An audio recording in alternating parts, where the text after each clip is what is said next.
कई कई कहल गए वेदन में भेद बा भेद नहीं विद्वानों में। जहाँ न पहुँचे रवि वहाँ पहुँचे। कभी सूर्य जी से सूर्य देवता से ये मणि लेके उलन के सत्यधन सद्धनवा और सद्धनवा से मणि के जितलन 17 जीत। ए भैया लेकिन ये मणि आइल कहाँ से? ब्रह्मा जी के रक्त से पैदा भइल मणि। ब्रह्मा जी के सीना से रक्त निकले लगल, एक एक कण में वो रक्त बदल गई। वो एक कण के इकट्ठा करके ब्रह्मा जी एक माला बनल जो मणि के रूप में ढाल देलन। और वो मणि के माला देलन के मन शत्रु पाके। और वह मलबा कहाँ से कहाँ तक घूम गए। एक ना बताई जितने बताइबे उतने कम बा। और ये लड़ैया जामवंत जी के और भगवान कन्हैया के लड़ाई भैया बतौलन 21 दिन। विष्णु पुराण के अनुसार ये लड़ाई 21 दिन तक चलल। प्रमोद भैया सच्चाई बात, विष्णु पुराण के अनुसार ये लड़ाई 21 दिन तक चलल, लेकिन भागवत पुराण के अनुसार ये लड़ाई 27 से 28 दिन चलल बा। यह से कहा गई बा वेद नहीं विद्वानों में। 27 से 28 दिन जितना जहाँ से पावत बा वहीं से गावत बा। कभी लोग महान हुवन, यहीं से कहल गई बा जहाँ न पहुँचे रवि वहाँ पहुँचे। हाँ ए भैया बहुत बहुत नमन बाप के गायकी, वास्तव में आपके बिरहा के कोनो जोड़ नहीं खे। लेकिन एक बिरहा भगवान कन्हैया क्या ही लीला आप लोगन के बतावे चलत बानी। नहीं आज नहीं सुने के बाद उरतिया में जगिया उनके कहते मिक्सिंग करे के और से पूछ ले। आवा तनी सा गुरुजी स्वर देके सुन ला।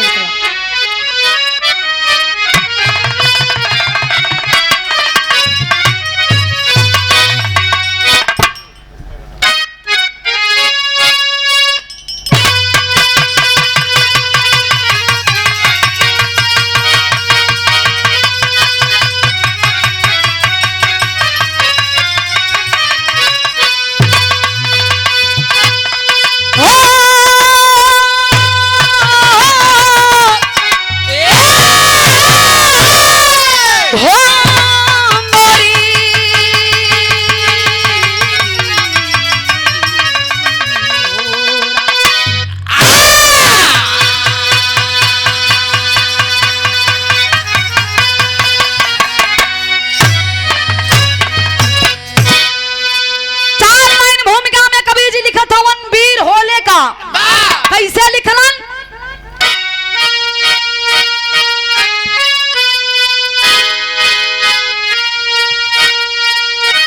तो सिंह की गोद में सिंह पैदा हुआ, जिसकी हिम्मत को कोई हिला ना सका। अरे भानु भी बाल से जिसके नीचे रहा, जिसको डुबा ना सका। पराजित हुआ काल का कारवा, वीरता वीर बालक की जानी हंस रहा था कटासी से आकाश में विजय मौत।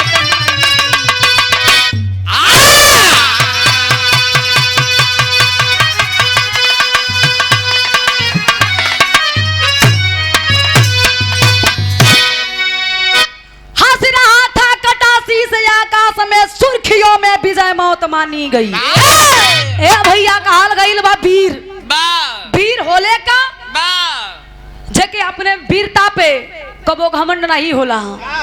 अपने देश के अपने कुल के मर्यादा के रक्षा करे खातिर अपने आन बान शान लगा देलन। जान रही तो जही, लेकिन आन बान शान ना जावे पाए। ए भैया कहानी कैसन बा, कहां से बा आगे बताई, लेकिन एक लाइन गजल के टुकड़ा बा।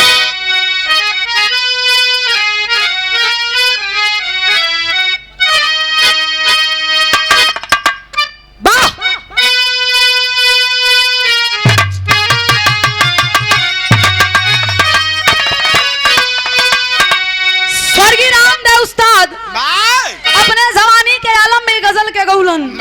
अबे मेरा प्रमोद भैया बतौबे कैलन तनी से हमनियों के कोशिश बा कैसे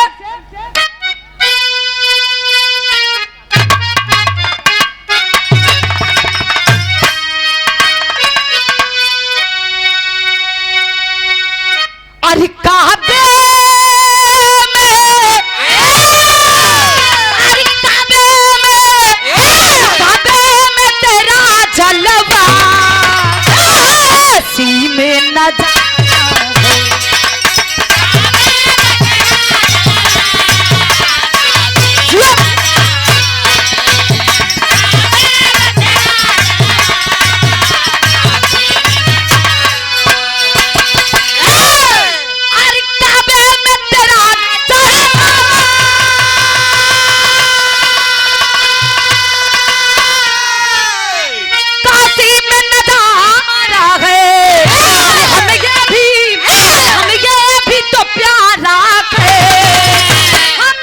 भी तो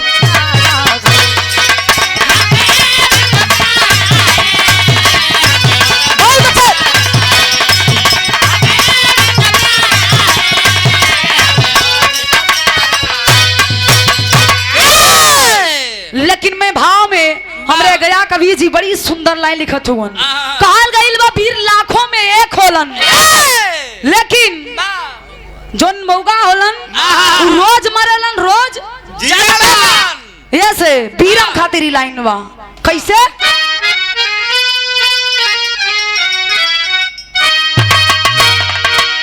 अरे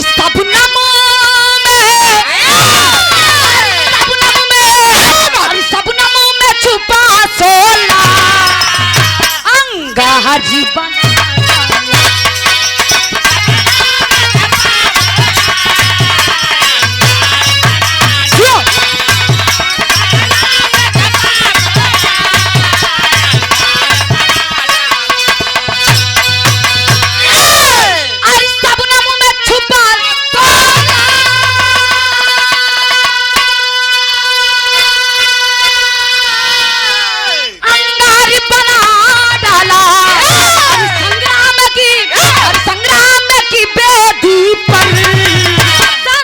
हरी चला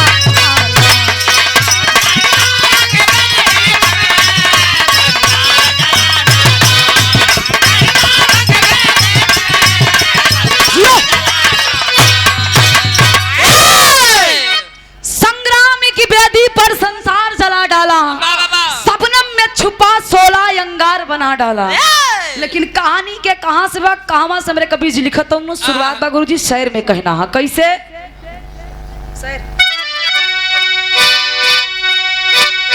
वाह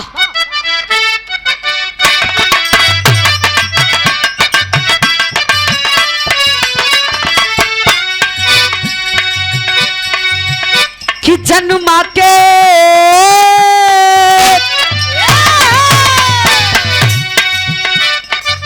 कहानी बा जन्मा के 5 बेटे पांडु गुजर गए जन्मा के 5 बेटे पांडु गुजर गए धृतराष्ट्र को भतीजे 5 यखर गए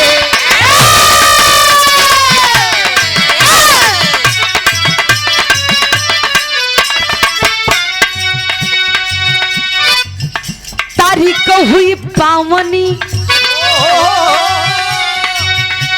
तारीख हुई पावनी कुरुक्षेत्र जंग की तारीख हुई पावनी कुरुक्षेत्र जंग की बाजी है दैंभ शक्ति विकराल रंग की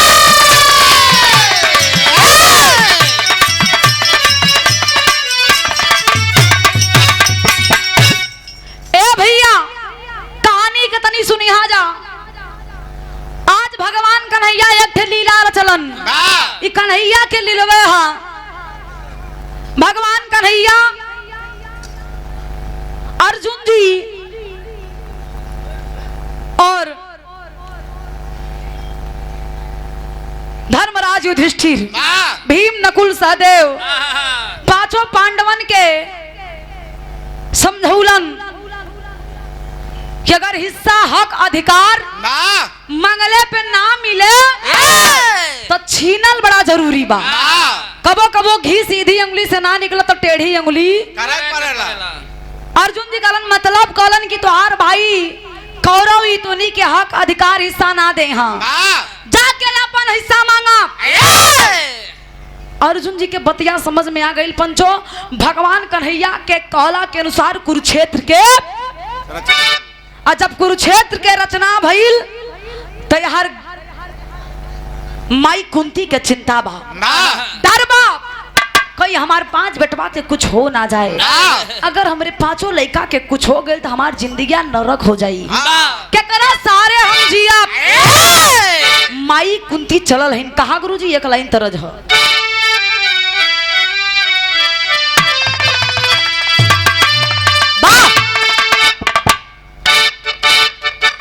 जियो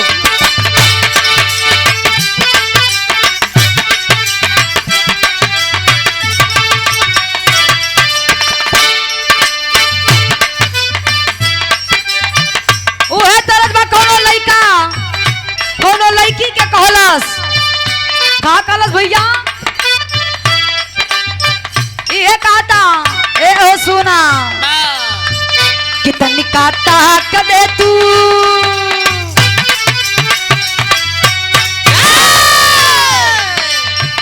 कितनी काटा कदे तू हमारी ओरिया मोर जाई थी आए हाय मोर जाई थी बिना गंगा में ना गईल हम तर जाई थी।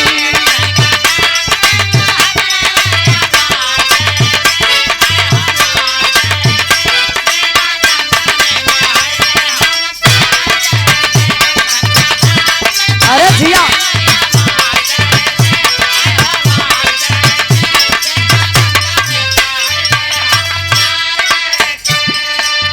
लेकिन कुंती पहुंचल है कहां गुरुजी कौरव के पास।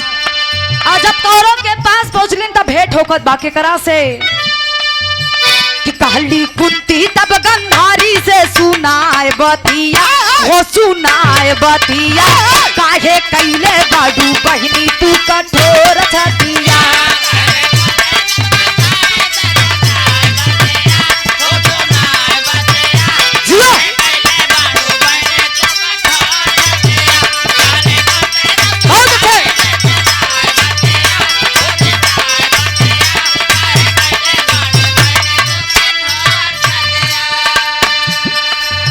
जोड़ के गंधारी से कॉलिंग किए बहिन तू तो बड़ हूँ घर के कैसा नहीं सब होके चलत बे के लड़ैया कर रोकवाला ना तो दोनों कुल के विनाश हो जाई।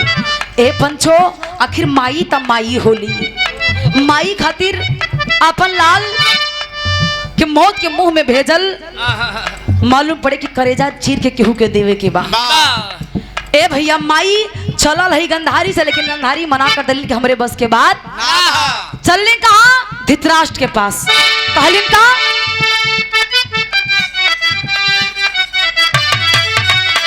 ये कहलिन कि हाथ जोड़ी कैली धृतराष्ट्र से विनतिया अरे काहे अपन इला जेठा या धर्म के नीतिया।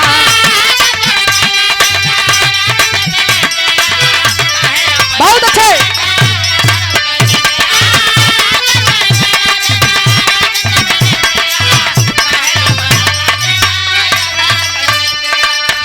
होई जीवन माटी माटी में मिल जाए बतिया मिल जाए बतिया काहे कैले बाडू बहिनी तू कठोर छतिया।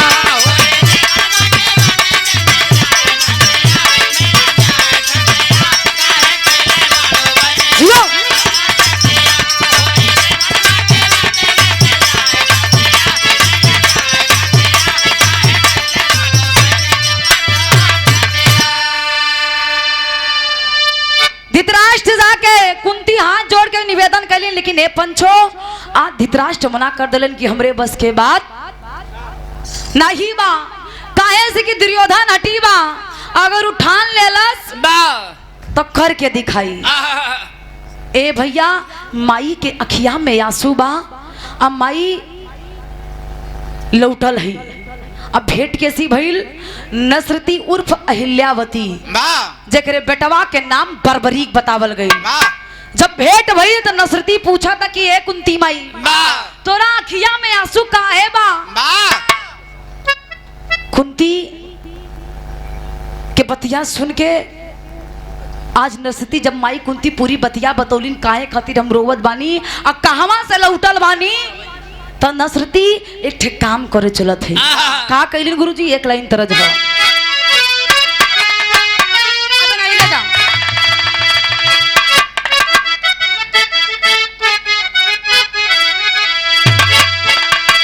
अरे कोरी का तरिया सासू दहिया जमावेली, अरे कोरी का तरिया सासू दहिया जमावेली, अरे या मरी डारली जो रनवा राधा हो काढ़ा मन मोहे।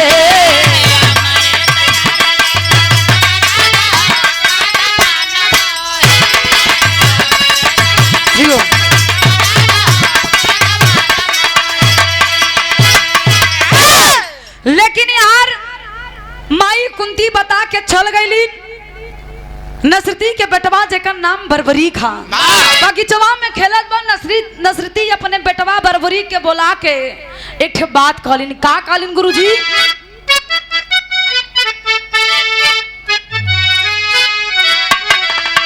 अरे बेटा बरबरी कटवा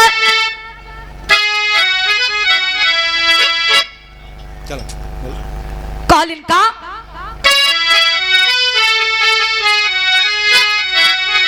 अरे बेटा बरबरी के अरे मतारी तब बुलावेली, अरे बेटा बरबरी के अरे मतारी तब बुलावेली, अरे बातिया के मानबा ललना जल्दी हो दई दा दूधवा के दान।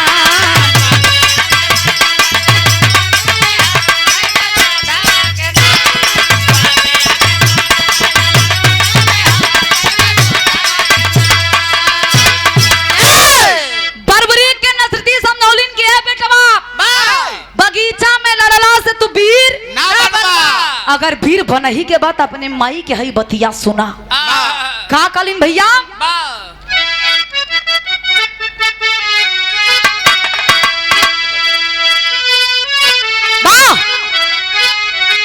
अरे ठानल महाभारत देखबै तोहरी वीरताइया,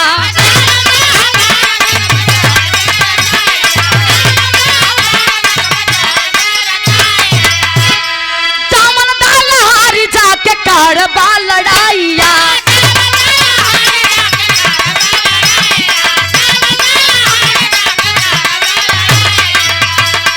पीठना देखई बाला बनवा जल्दी हो दई दा दूधवा के दान।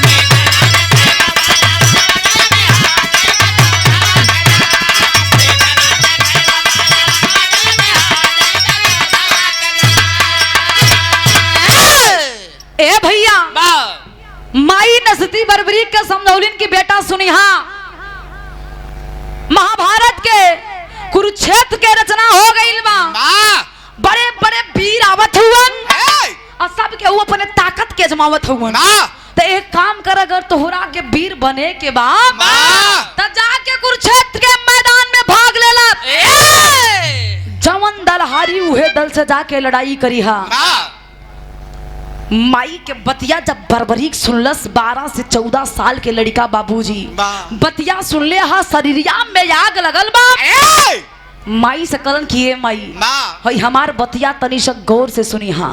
खा कलन बरबरीक एक लाइन तरज है गुरुजी।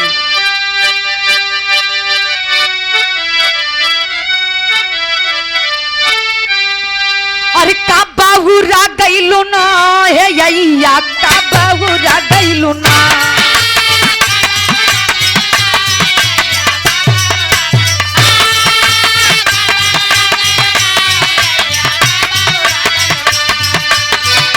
हम तो नंगवई के रहे बहू रहिया, हम तो नंगवई के रहे बहू रहिया, अय्या का बाहुरा गइलु ना।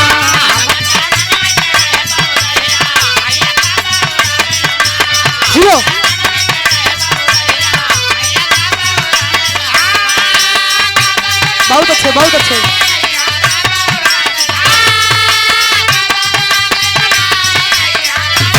अरे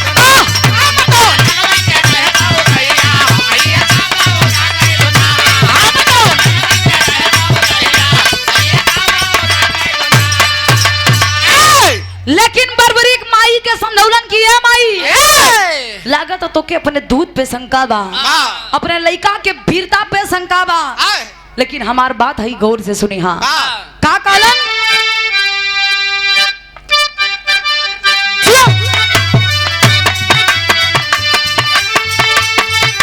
काहे डरा गइले नार माई, काहे डरा गइले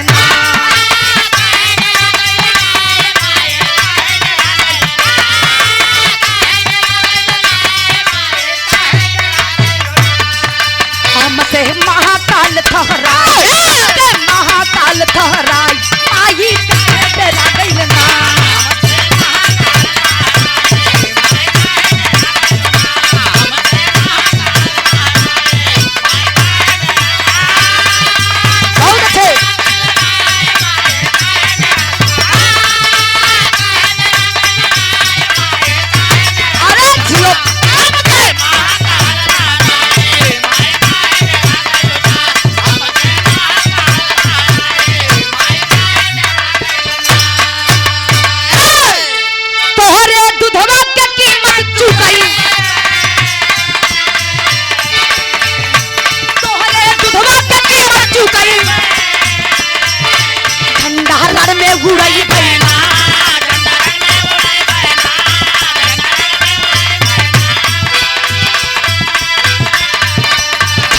दुश्मन के दे बई छोड़ाई, दुश्मन के दे बई डरा गइले ना।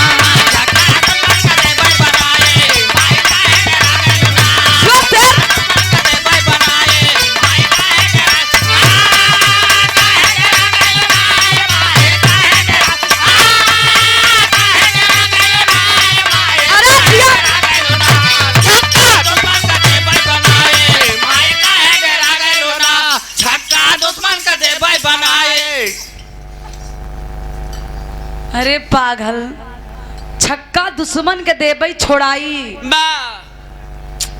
कहा तुम छक्का देबई दुश्मन के बनाई। सुना ध्यान से सुना, लागत इनके खाने में कमी है भैया। उस समर भूमि के बात रहे, रणभूमि के बात रहे, पीछा छोड़ावे के बात रहल। हाँ हाँ तो यो एक बीरे हुवन ना, ये बर्बरिक 2 हुवन। ए भैया बर्बरी कालन कि माई अपन आशीर्वाद दे दे, कुरुक्षेत्र के मैदान में जतना वीर आई भगवान तोरे दूध के क्रिया अगर उन्हीं के हम छक्के बार में छक्का ना बना देली। अरे राम छक्का छोड़ा देली, सुधर जा फिर से सही बोलिया तो तोहार लाल तोहार बेटा हम ना, लेकिन ए बाबू माई के चरनिया के धूल लेके बरबरीक चलल बा। हर खबरिया के लगल लीलाधर मुरलीधर कन्हैया के लीला दिखावा चुन कैसे। हाँ अंतरला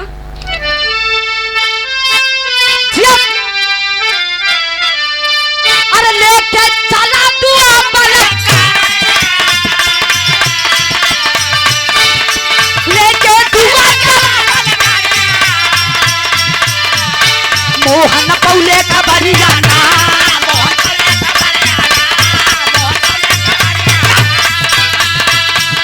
ब्राह्मण के भेसवा बना, ब्राह्मण के भेसवा बना।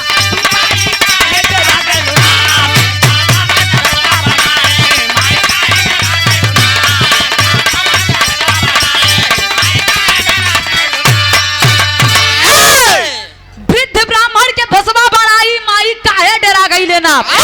अब सही आई होला एकदम औकात पे। भगवान कन्हैया ब्राह्मण के भेष बना के बरबरी के रास्ता जाके रोकत हुवन। एक पीपल के पेड़ के नीचे खड़ा भइलन, एकदम 80 साल वाला ब्राह्मण के भेष बनौलन। बरबरी एकदम दूरे से लौकत कलन आ गइल बा। बरबरी कौलस एकदम धनुष बाण अपन तैयार कइले ह। कन्हैया कहले कलन तनी सा रुका। बरबरी कलस कैसन का भइल गुरु महाराज का चाहिए? हम कुछ ले लेना है भाई, केवल चाय पियत है।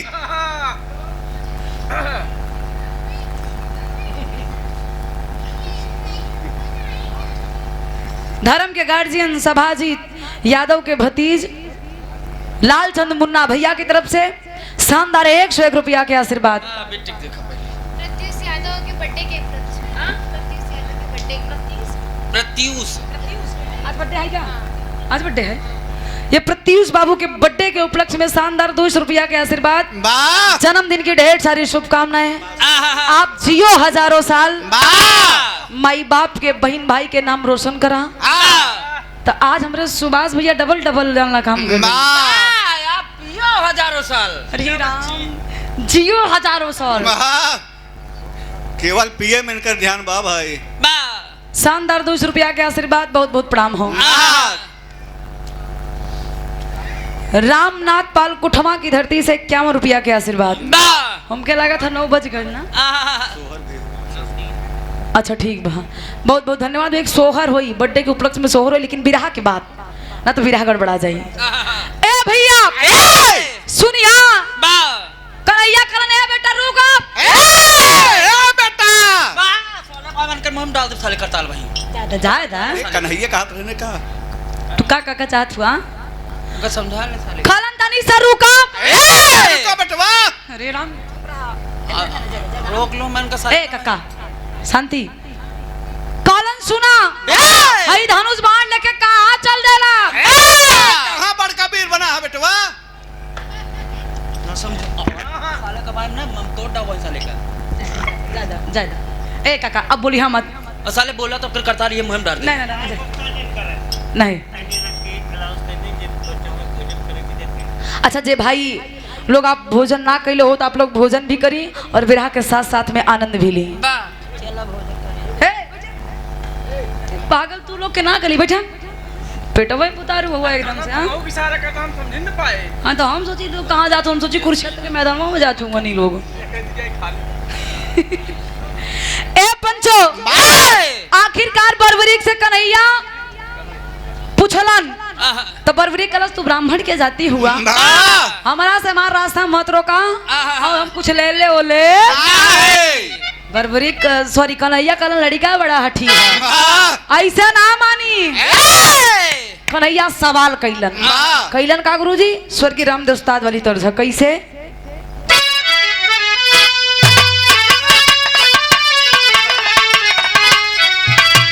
वाह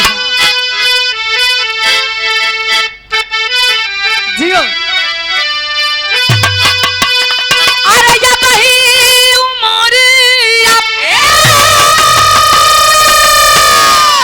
अरे या बही उमरिया, छोटा गोरिया, छोटा गोरिया, तक्का घेर रंगल बाडू लाल लाल ओठ गोरिया।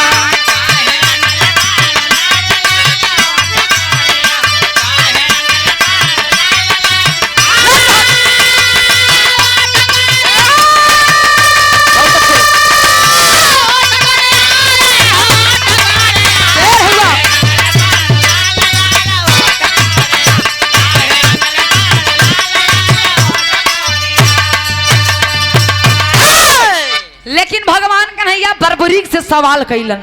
का कैलन? अरे या बही उमरिया, अरे या बही उमरिया, अरे नदान बचवा, नदान बचवा, कैसे रोकबा संभाल बचवा।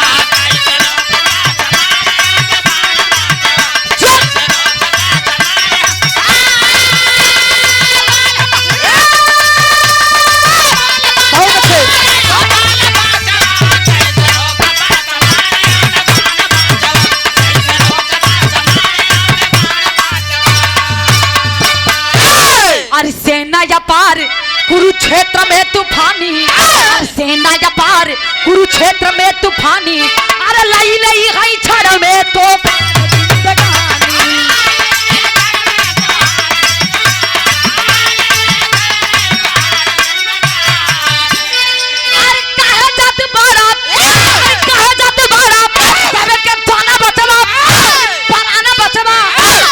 रोक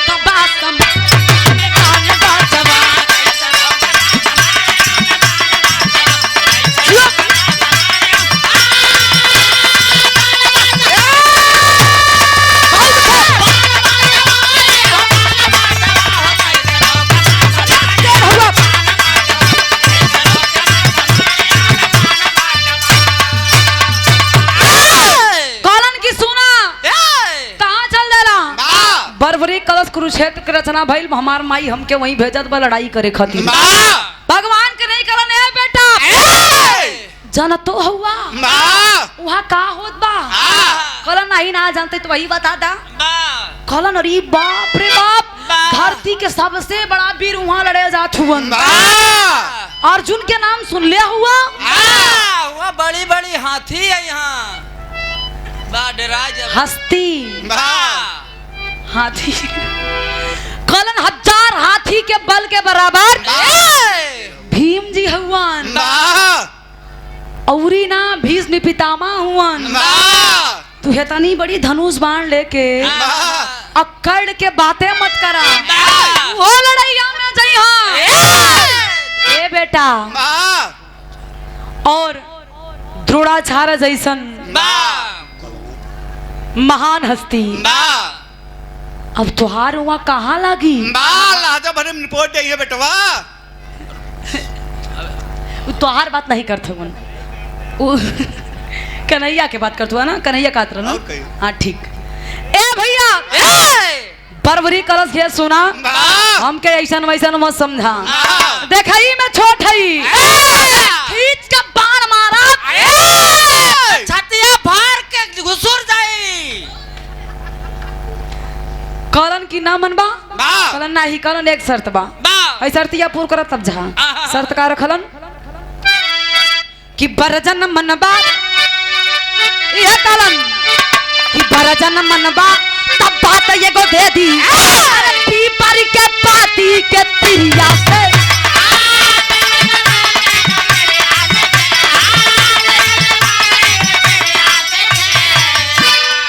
अरे तब ही बीरतैया के, तब ही बीरतैया के, अरे पहचाना बचवा, पहचाना बचवा तो कहीं से रोका बात समाज बचवा।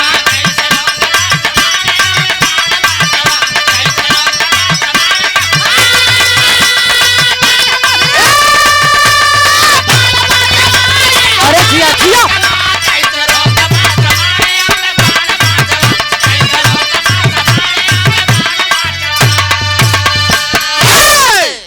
कॉलन की जोनी पीपर के पेड़ बा, ई पेड़े में जतना पाती बा कुल पतिया के एक ही तीर से छेदा। अगर कर के दिखा देबा तो हम मान जाए तू बड़का वीर हुआ।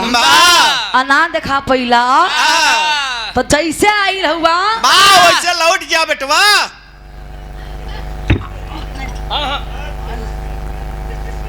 तो के ए अब बोलिया मत, हाँ नहीं बोलिया बस।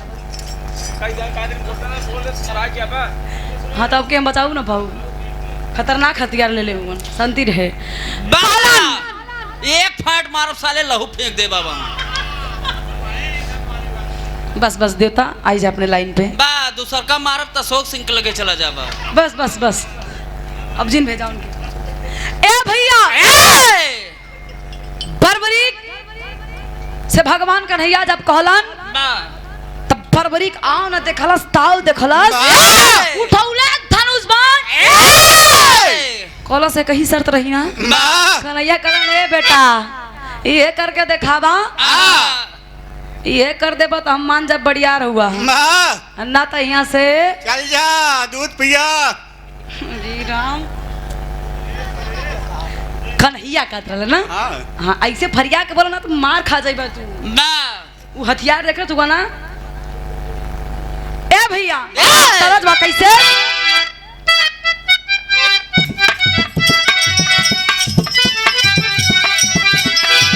अरे हम गमनवा नहीं जायब कौनो लड़की का है हम गमनवा नहीं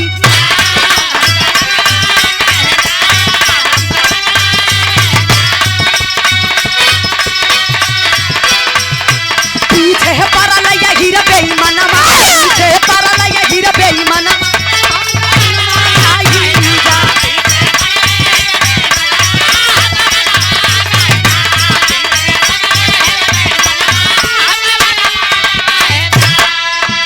लड़का कहे सुन पगली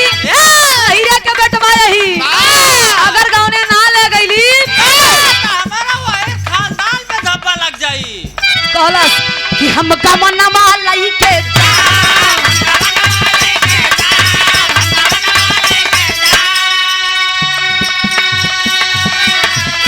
चाहे टूटी परई खाना दानमा, चाहे टूटी परई खाना दानमा लइके जा।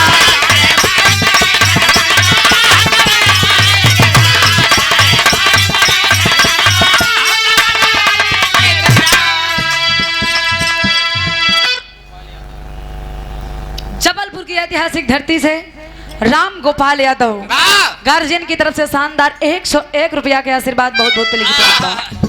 लेकिन बरबरी कैलन का कैलन भैया,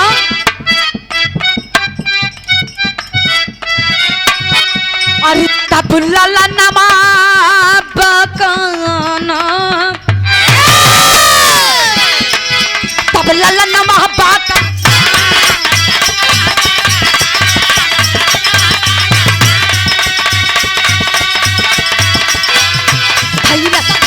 ऊपर बना, ऊपर बना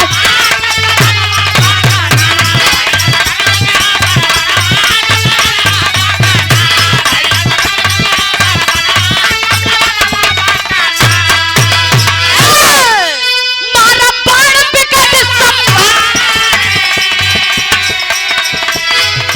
बात ही छेदा सारी,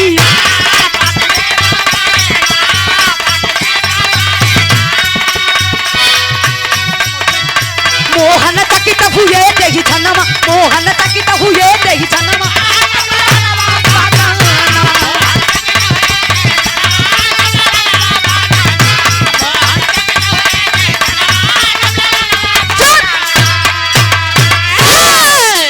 भगवान कन्हैया एक ठोही पीपर के पड़वा से एक पाती तोड़ के अपने एड़िया के नीचे दबा लेलन। चला बेटा तीर, चला बेटा कन्हैया कलन, कन्हैया कानन बरबरी को। हाथ एक बोल के बा ना तो खतरा हो जाए, का चाहत हुआ ए भैया बरबरी धनुष बाण ढोले बा तिरिया चरौलस, पेड़वा में जितना पाती रहा ले कही तिरिया से कुल पेड़वा के पतिया में छेद कर देलस। आ जब छेद कैलस तो भगवान कन्हैया कलन का हो गईल बरबरी कलश हमार तो हो गई, तू अपन देखा, तू देखा कोनो बचल तो नहीं बा। भगवान कन्हैया उठा के मुड़ी देखा तो ते कहू पाती ना लोकल जोने में छेद ना हो। अब उनके मने में खुशी बा, एक हम चुराए नहीं यही पेड़वा के पतिया में तो छेद कर देलस। अब मुस्कियात हुवन बराबर, उनके लगा था कि एड़िया के निचवा पतिया बच्चा धीरे से निकलन, निकाल के जब देखलन अरे बाप रे बाप उपतिया में कईयो छेद, 12 छेद लाल।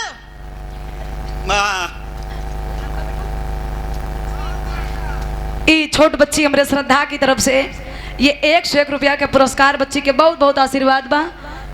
हाँ तो ये जान ला जब से हम आइल है तो हमारे नागे पीछे टहरत है, तो के अपने घरे लिया के चलब ना, यहीं बैठल रहू भैया। अब इनके छोड़ दा, हाँ इनकर चिंता छोड़ दो। आशीर्वाद बा कि ऐसे ही अपने परिवार के नाम रोशन करे, खानदान के उपस्थित जनता जनार्दन के पहले की प्रणाम बा।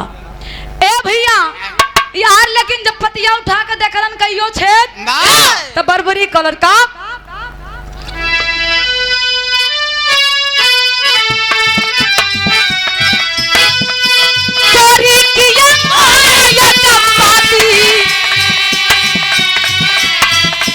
छेद लगो नहु के छाती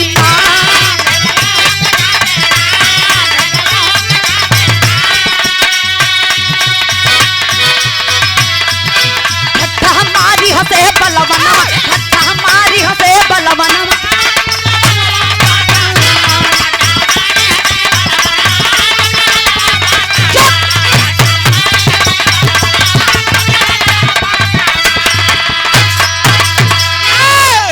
ए भैया बरबरी घसत बकात बका हो, तू तो ब्राह्मण के जाति छोरियो कर सिखला कलन मतलब कलश के जोन पतिया चोरौले रहला ना एहू में कहियो छेद बाइसन गलती हमरे साथे तो कन्हैया कलन ए बेटा हम जान गए तू बड़ियार वीर हुआ। अच्छा ये बतावा कि तू क्या हुआ, कहवा से आयल हुआ। पूछत हुवन ब्राह्मण रूपी कृष्ण कहे, ब्राह्मण रूपी कृष्ण कहे धन्य वीरता तेरी है। अरे महाकाल भी थारा है जब बाजी रण में बेरी है। किस वंश के दीपक हो तुम, किस वंश के दीपक हो तुम, क्या नाम तुम्हारा बतलाओ। अरे देख इस बिच्चा ब्राह्मण को शौक से तुम लड़ने जाओ। नाम मेरा बर्बरीक सही, बर्बरीक बतावत हुवन नाम मेरा बर्बरीक सही, पिता घटोत्कच बलशाली। अरे मांग इच्छा जो तुम्हारी बचन न जाए मेरी खाली।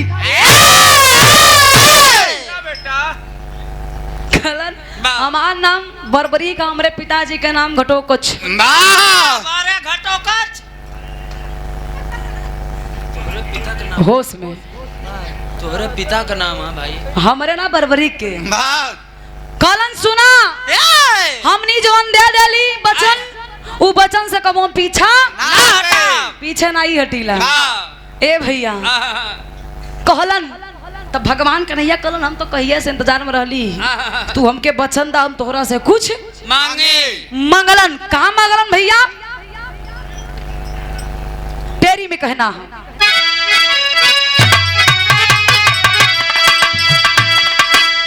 अरे बिरताई जय कर धोखे में फंसी। अरे बिरताई जय कर धोखे में फंसी, जंग की बलि बेदी पर मांगे दान का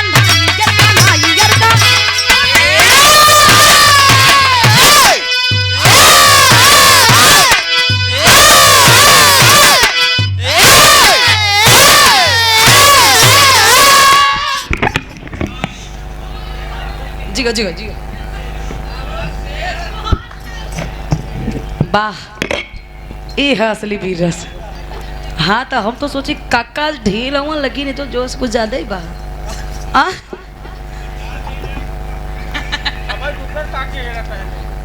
ए भैया कन्हैया पूछलन की बर्बरीक तू कुरुक्षेत्र में जात हुआ ना, तो तोहरे पास कमन हथियार बा। कहलन ए प्रभु तीने बाण बा, चाहिए तो तीनों बाढ़ से 3 सेकंड में महाभारत खत्म कर दे। कहलन हूँ कैसे, तनिसा वो तीनों बड़वा के कलाकारी है, कमाल दिखावा। बर्बरी कलन देखे चाहत हुआ, कलन हाँ बा डाली जेबा में हाथ, कानी करबा में से बाण जेबा में रहला। कलन सुना पहला बाण चलावे चलत बानी, कुरुक्षेत्र के मैदान में जितना वीरन के रथ के ऊपर पताका फहरत बा, पताका कट के गिर गए। पताका कटल मतलब नकिया कटा गई। राजा महाराजा के उस सम्मान होला, उ पताका जो रथ के ऊपर फहरत रहेला। पहला बाण में पताकवा काट के नीचे गिरा देला। खलन सुना हई दूसर का बाण चलावे चलत बानी, जब दूसर का बाण बर्बरीक चलौलस तब जितना वीर कुरुक्षेत्र के मैदान में रहलन, सब वीरन के पैर में जहाँ जैसन तीर लगी, जेकर कैसे मृत्यु हुई, केकर कहवा तीर लगी, कैसन मृत्यु हुई, तीरिया निशान लगा के भगवान कन्हैया कहलन ई का कैलस, कहे निशानमा लगा के आइल ह। बर्बरीक के बतिया सुनन कन्हैया कहलन हम आहू जाई, कहलन तो आहू उठावा का पैरवा हो कहलन तो आहू पैरवा उठावा, देखा तोरे पैर में निशान लगल होई आ तोहरा वही तीर लगे, तोहरा कहानी कन्हैया उठा के जब पैर देखलन तब पैरवा में तीर के निशान लगल बा। कन्हैया कहलन हम मान गए तू बड़का वीर हुई, लेकिन तिसरका चलावा। अब तिसरका बतावा करी का, अबे तो गिरले हुए खत्म हो जाइए। कहलन तिसरका जब जाई ना जो निशानवा लागबा जाके वही में घुस जाए। अब कहानी है 1 सेकंड में खत्म कर दी। भगवान कन्हैया मान गलन की बड़ा खतरनाक बा, अगर ई जाए कुरुक्षेत्र के मैदान में तब पूरा उल्टा कहानी पड़ जाई। तब भगवान कन्हैया वचन बधा के एक काम कैलन, का कैलन,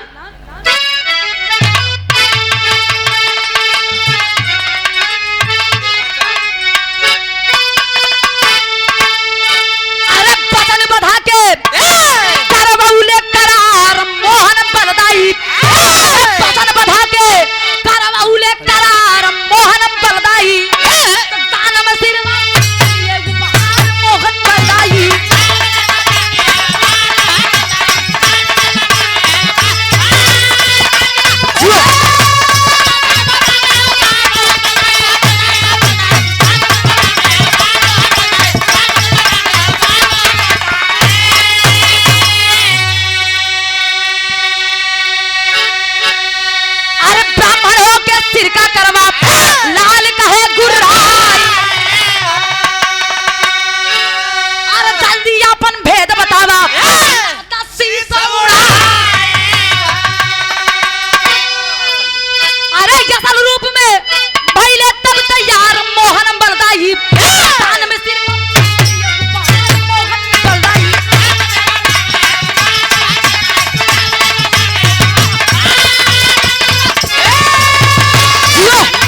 गर्दनमा काट के हमरे हथेलिया पर रख दा।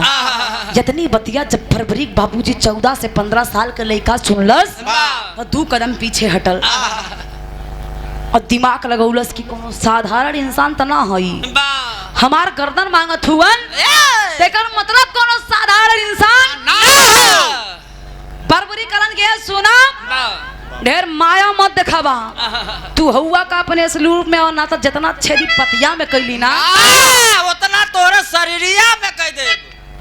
भगवान कन्हैया कलन ऐसन का कलन जल्दी अब वचन दे ले तो वचन हम पूरा करब, लेकिन हम जाने चाहते तू हौवा के। कन्हैया जब असली रूप में उलन तब बरबरीक आवाक रह गई और भगवान कन्हैया के प्रणाम कैलन और सवाल कैलन। का कैलन गुरुजी? आल्हा में कहना हो।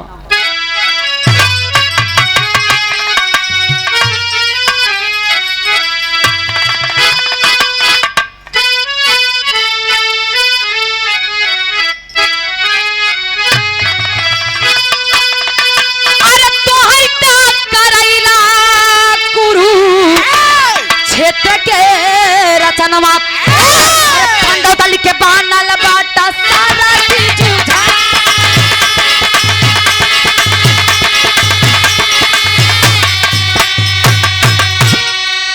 धर्म का नीति या बनई बरगिया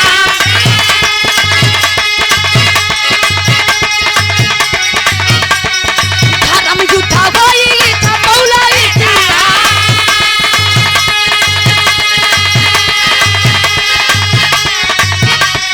काहे बाजे मुड़िया हमारा मांगिया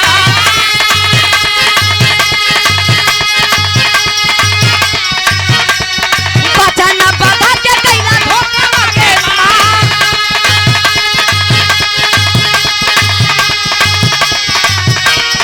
महाजी से वादा के आई मलाया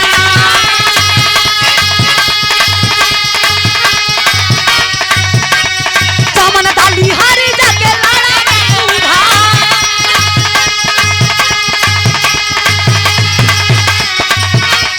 मुड़िया के लेला लेकिन माना ये कबाती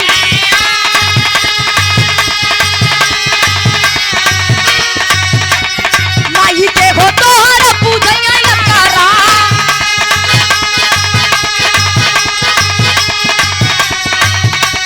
देखबै महाभारत गीता हमर रामायण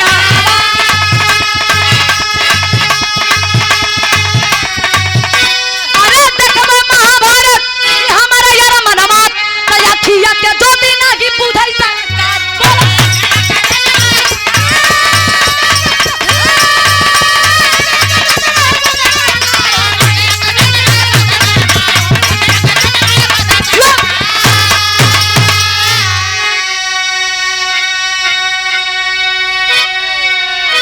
धर्म के गार्जियन सुरेश यादव बड़े भैया की तरफ से शानदार 101 रुपया के आशीर्वाद और धर्म के बड़े भैया आशीष यादव उर्फ मोनू पुत्र केसरी प्रसाद यादव भतीजा बजरंग बली यादव गोठवा की ऐतिहासिक धरती से शानदार 101 रुपया के आशीर्वाद। बहुत बहुत पहले की प्रणाम हो, आशीर्वाद के प्रतीक्षा बा। सुनी हाँ कहानी। आज बरबरी जब देखलस कि भगवान कन्हैया हमरे साथे छल कैलन करत किया प्रभु आप ही तो कुरुक्षेत्र के रचना कैला ना कहला कि कुरुक्षेत्र के मैदान में धर्म की लड़ाई हुई, सत्य की लड़ाई हुई, तो हमारा साथे अधर्म की नीति काहे अपनौला?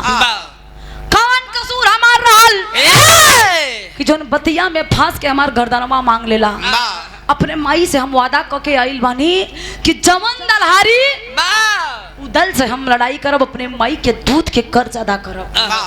बरबरी के बतिया सुन के कन्हैया हंसे लगलन, कहलन कि ए बेटा एमे कौनो शक नहीं खे कि धरती के सबसे बड़ियार वीर तो ही बड़ा और तो ही हुआ तो वही राबा और तोहरा से बड़ियार वीर के धरती पे ना है और तोहार माई के दिहल बचन भी कबो खाली ना जाई।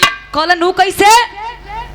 कहलन की बरबरी सुनिहा तुहार माई तो के कौरव के ना बल्कि पांडव की तरफ से लड़े खातिर भेजले रहले, बस उनकरा से एक गलती भइल कि उ बतौली ना कि तो के पांडव की तरफ से लड़ा खाओ।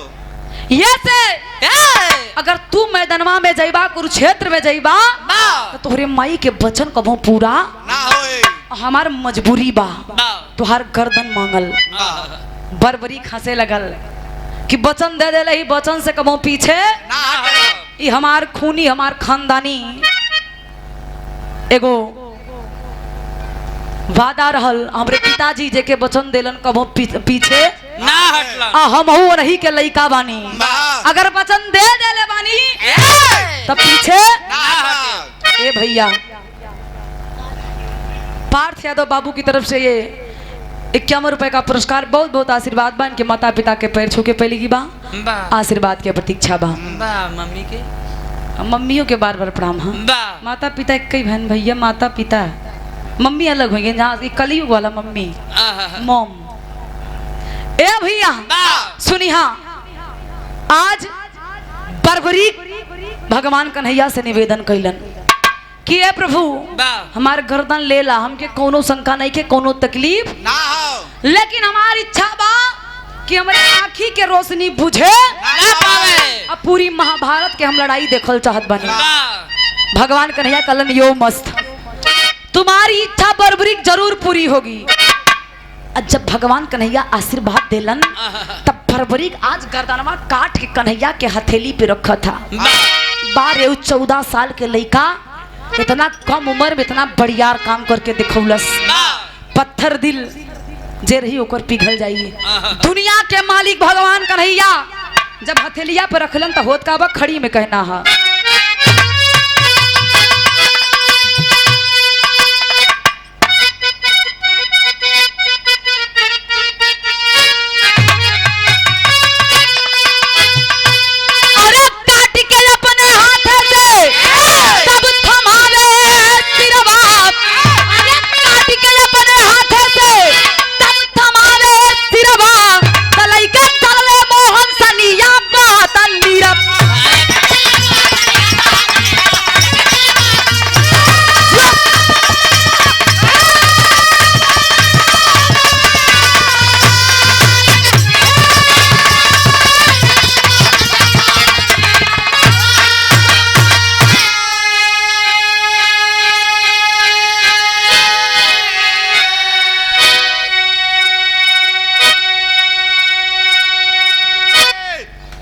धर्म के गार्जियन हरिश्चंद्र यादव बा गार्जियन की तरफ से शानदार 101 रुपया के आशीर्वाद।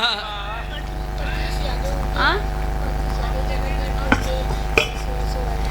प्रत्यूष यादव ना प्रत्यूष बाबू के जन्मदिन बा जन्मदिन के उपलक्ष्य में सोहर गावे के फरमाइश बा बा एकदम बिरहा 2 मिनट रह गई भाई हम गा देव शानदार 101 रुपया के आशीर्वाद आस्था और कोमल की तरफ से हाँ, इनसे मिला। का बिट्टी तोरे नाम श्रद्धा ये हमरे श्रद्धा बच्ची की तरफ से 101 रुपया के आशीर्वाद।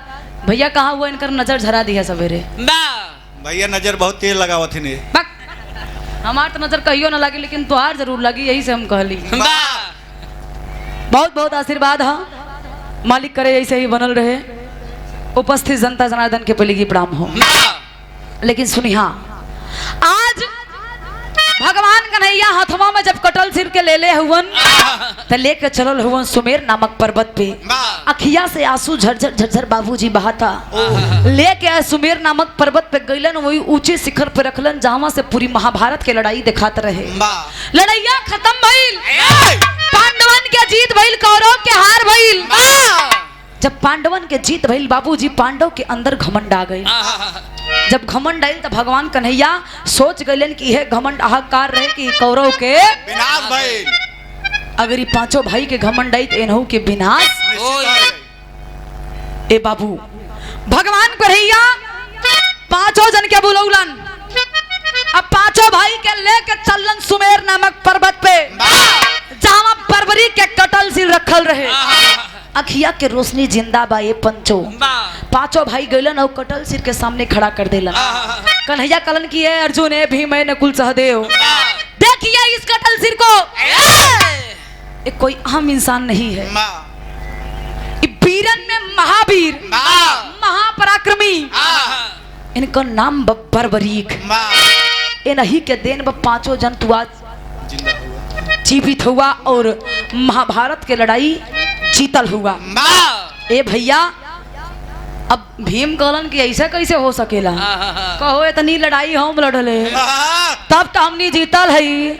अब अर्जुनों के जानला घमंड कपारे पे चुरत बा, खलन अपने धनुष हम इतना जने के तब तो हम जीतल हई। ई कैसन ई कटल सिर के पूरी उपलब्धि दे देलन। कलन सुना कन्हैया कलन सुनी, हाँ हई आज अब सच्चाई कटल सिर बताइए। बर्बरीक जब पूछलन कि बर्बरीक बता दो ये पांचों में से सबसे बड़ा वीर और महाभारत के लड़ाई में सबसे बड़ा वीर कौन था? बतौलन बर्बरीक कि ये स्वामी ए प्रभु हमसे का पूछत हुआ, हम का बताई? सच्चाई अगर बता दे तो पांचों जन के सर झुक जाई। बर्बरीक बतौलन कि महाभारत की लड़ाई में दो ये चीज हमके दिखाई देलस। उ का रहे? भगवान विष्णु के सुदर्शन चक्र और माई काली के तलवार, और हमके कुछ ना लौकल। ये पांचों कहाँ रहलन हमके पता? बतिया सुन के आज पांचों भाई के भइल का गुरुजी?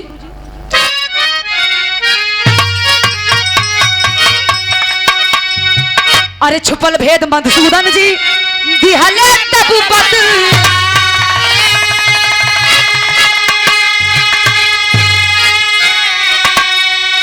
अरे अर्जुन भीम ने गुस्सा देव को जिंदा भारी,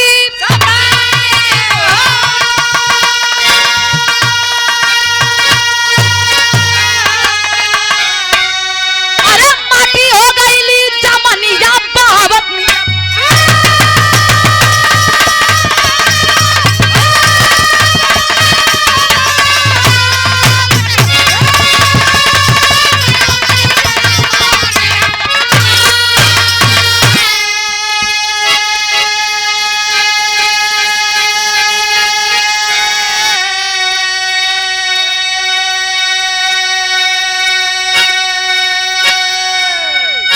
ए भैया भगवान कन्हैया आदि शक्ति दुर्गा जगदम्बा के याद कैलन और धड़ के मंगौलन बर्बरी के।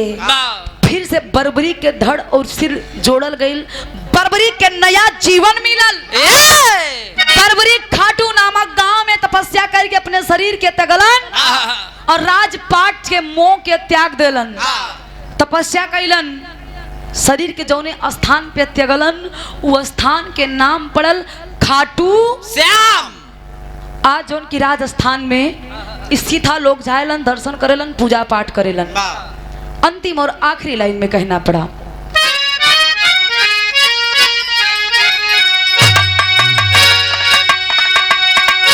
गुरु गणेश गुरु रामलाल आंख ये भी है,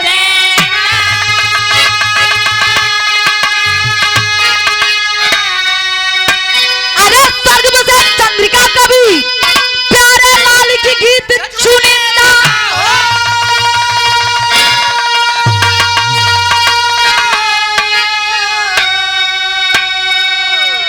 अरे बिरताई जे करी धोखे में फंसी, अरे बिरताई जे करी धोखे में फंसी, तो ज्योति गया कभी के कलम से यादी आई, बिरताई जे कर धोखे में फंसी।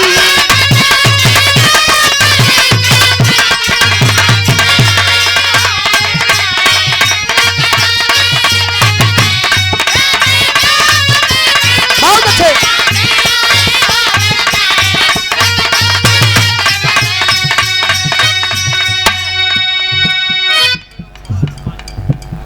अच्छा रुक जा, सोहर के फरमाइश बा गुरुजी।